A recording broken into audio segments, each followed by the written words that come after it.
ಪೋಷಕರೇ, ನಿಮ್ಮ ಮಕ್ಕಳಿಗೆ ಸ್ವಾವಲಂಬಿ ಬದುಕು ಕಲಿಸಿ.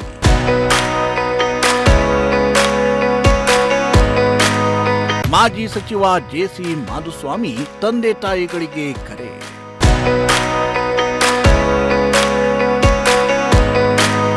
ಪೋಷಕರು ಮಕ್ಕಳಿಗೆ ಆಸ್ತಿ ಮಾಡಿಕೊಟ್ರೆ ಜೀವನದಲ್ಲಿ ಸ್ವಾವಲಂಬಿ ಬದುಕು ಎನಿಸಿಕೊಳ್ಳುವುದಿಲ್ಲ. ಒಳ್ಳೆಯ ಶಿಕ್ಷಣವನ್ನ ಕೊಡಿಸಿದರಷ್ಟೇ ಸ್ವಾಭಿಮಾನದ ಬದುಕು ಸೃಷ್ಟಿಯಾಗುತ್ತದೆ ಅಂತ ಮಾಜಿ ಸಚಿವ ಜೆಸಿ ಮಾಧುಸ್ವಾಮಿ ಚಿಕ್ಕನಾಯಕನಹಳ್ಳಿಯಲ್ಲಿ ಹೇಳಿದ್ರು.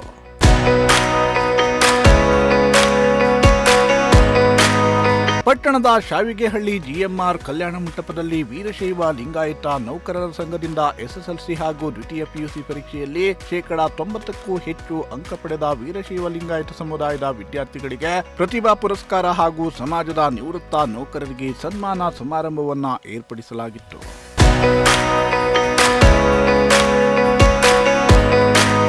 ಕಾರ್ಯಕ್ರಮವನ್ನ ಉದ್ಘಾಟಿಸಿ ಮಾತನಾಡಿದ ಮಾಧುಸ್ವಾಮಿ, ಈ ಕಾಲಘಟ್ಟದಲ್ಲಿ ವಾಸ್ತವಿಕವಾಗಿ ಶಿಕ್ಷಣ ಪ್ರಾಮುಖ್ಯತೆಯನ್ನ ಪಡೆಯುತ್ತಿದೆ.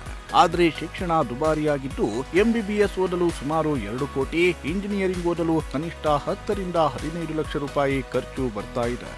ಸಮಾಜದಲ್ಲಿ ವೀರಶೈವ ಲಿಂಗಾಯತ ಸಮುದಾಯ ಮೇಲ್ನೋಟಕ್ಕೆ ಮುಂದುವರೆದ ಸಮಾಜ ಎನಿಸಿಕೊಂಡರೂ ತೋಟ ಹೊಲ ನೆಚ್ಚಿಕೊಂಡು ಹಿಂದುಳಿದ ಸಮುದಾಯವಾಗಿದೆ. ಕೊಬ್ಬರಿ ದರ 30,000 ತಲುಪಿದರೂ ದಾಸ್ತಾನು ಉಳಿಸಿಕೊಂಡ ವರ್ತಕರಿಗೆ ಲಾಭವಾಗಿದೆ ಹೊರತು ತೆಂಗು ಬೆಳೆಗಾರರಿಗೆ ಬೆಲೆ ಸಿಕ್ಕಿಲ್ಲ ಅಂತ ಹೇಳಿದ್ರು. ನಮ್ಮ ಮಕ್ಕಳಿಗೆ ಬಂತು ಎಲ್ಲ ರಂಗದಲ್ಲಿ ಬೆಳಿಬೇಕು, ಆಡಳಿತ ರಂಗದಲ್ಲಿ ಬೆಳಿಬೇಕು, ರಾಜಕೀಯ ರಂಗದಲ್ಲಿ ಬೆಳಿಬೇಕು, ಸಾಮಾಜಿಕ ರಂಗದಲ್ಲಿ ಬೆಳಿಬೇಕು. ನಾವು ಅವ್ರಿಗೆ ಅದನ್ನು ತಿದ್ದಬೇಕು. ನಮಗೊಂದು ದೊಡ್ಡ ಶಾಪ ಇದೆ ವೀರಶೈವರಿಗೆ, ಅಸೂಯೆ ನಮ್ಮ DNA ಬಂದ್ಬಿಟ್ಟಿದೆ. ನಮ್ಮ ರಕ್ತದಲ್ಲಿ ಏನಾದ್ರು ನಾವು ಆನುವಂಶಿಕವಾಗಿ ಪಡೆದಿದ್ರೆ ಅಸೂಯೆನೇ ಪಡೆದಿರೋದು, ಬೇರೆ ಏನೂ ಪಡೆದಿಲ್ಲ. ಎರಡನೇದೇನಾದ್ರು ಪಡೆದಿದ್ರೆ ಬೇರೆಯವ್ರು ಏನು ಮಾಡ್ತಾರೆ ಅಂತ ಆಸಕ್ತಿ ವಹಿಸೋದು ಬಿಟ್ಟರೆ ನಾವೇನು ಮಾಡ್ತೀವಿ ಅಂತ ನೋಡ್ಕೊಳ್ಳೇ ಇಲ್ಲ. ನಾವು ನೋಡ್ಕೊಳ್ಳೇ ಇಲ್ಲ. ನಾನೇನು ಮಾಡ್ತಿದ್ದೀನಿ, ಏನು ಮಾಡಬೇಕು, ಯಾರು ನಾನೇನು ಮಾಡಬೇಕು ಅಂತ ನೋಡ್ಕೋತಾನೆ, ನಾನೆಲ್ಲಿ ನಡಿಬೇಕು ಅಂತ ನೋಡ್ತಾನೆ, ಅವನು ದಾರಿ ಸಾಗಿಸ್ತಾನೆ.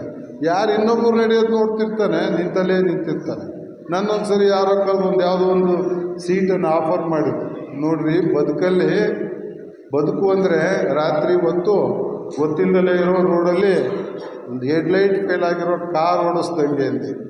ಕಾರ್ಗೆ ಹೆಡ್ಲೈಟ್ ಇಲ್ಲ, ರಸ್ತೆ ಗೊತ್ತಿರಲ್ಲ, ನಾವೇನು ಡ್ರೈವಿಂಗ್ ಕೊಡ್ತಾ ಇದ್ದೀರಾ ನೀವು, ಎಲ್ಲಿ ದಿಬ್ಬ ಇದೆಯೋ ಎಲ್ಲಿ ಗುಂಡಿ ಇದೆಯೋ ಅಂತ.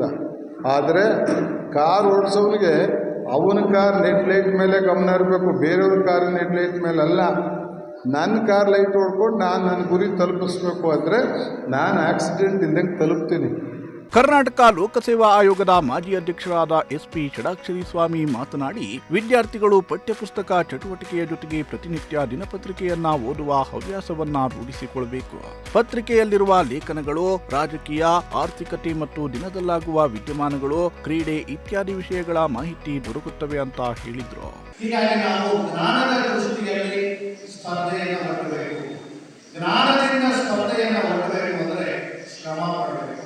ಶ್ರಮ ಪಡದೆ ಸುಖವಾಗಿ ಕೂತ್ರೆ ಯಾವುದೂ ಕೂಡ ನಮ್ಮ ಕೈಗೆ ಒಲಿಯುವುದಿಲ್ಲ.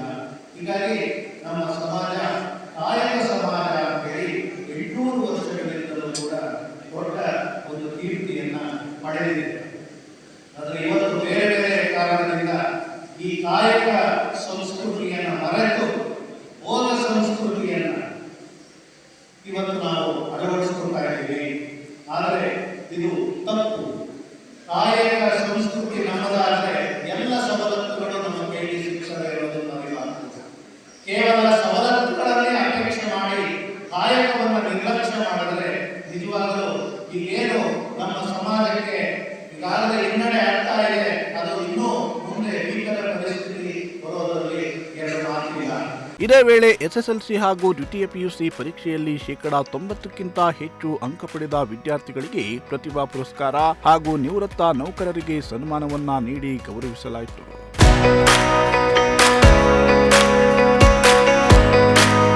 ಈ ಸಂದರ್ಭದಲ್ಲಿ ಕುಪ್ಪೂರು ಗದ್ದಿಗೆ ಮಠದ ವಾಗೀಶ್ ಪಂಡಿತಾರಾಧ್ಯ, ತುಮೂಲ್ ನಿರ್ದೇಶಕ ಬಿಎನ್ ಶಿವಪ್ರಕಾಶ್, ಚಲನಚಿತ್ರ ನಿರ್ದೇಶಕ ಬಿಎಸ್ ಲಿಂಗದೇವರು, ಕೃಷಿ ಸಮಾಜದ ಜಿಲ್ಲಾ ಉಪಾಧ್ಯಕ್ಷ ಮನಗೊಂಡನಹಳ್ಳಿ ಗಂಗಾಧರಪ್ಪ, ಅಖಿಲ ಭಾರತ ವೀರಶೈವ ಲಿಂಗಾಯತ ಮಹಾಸಭಾದ ಜಿಲ್ಲಾ ನಿರ್ದೇಶಕ ರವಿ ಶಾಮಿಯಾನ ಇತರರು ಹಾಜರಿದ್ದರು.